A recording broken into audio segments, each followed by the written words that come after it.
voyez, autrefois, dans les anciennes cartes, il y avait des régions sur lesquelles on n'avait pas de renseignements. Et alors on les appelait des terrae incognite, hein, des terres inconnues. Et autrefois, la Lune, vous savez que la Lune tourne sur elle-même en même temps qu'elle tourne autour de la Terre. Ce qui fait qu'elle présente toujours la même face, avec une petite bordure comme ça qui bouge. Mais elle présente toujours la même face à la Terre. Mais évidemment, je mets des guillemets autour d'évidemment, puisque l'évidence c'est quelque chose qui n'est pas évident.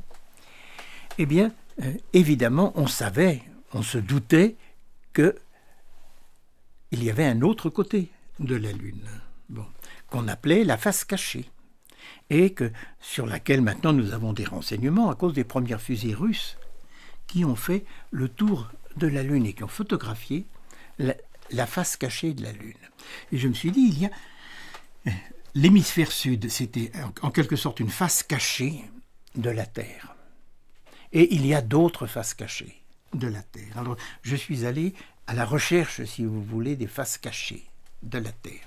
Parmi ces faces cachées, il y avait pour moi le Japon, où j'avais eu la chance d'aller, et puis il y avait un pan considérable qui était l'Amérique précolombienne. Parce que nous avons l'impression que l'histoire de l'Amérique commence à la découverte de l'Amérique avec Christophe Colomb, mais ce n'est pas vrai du tout. Elle commence pour nous à ce moment-là. Alors, j'ai essayé de parler un peu de l'Amérique précolombienne à travers un de ses premiers, on peut dire, à travers son premier ethnographe, c'est-à-dire le frère Bernardino de Sahagún, qui a écrit au XVIe siècle un livre admirable sur les Aztèques. Alors, donc ça a été le livre qui s'appelle Transit. Et pour donner ce sentiment de rotation et de face cachée, alors j'ai donné à ce livre une double entrée.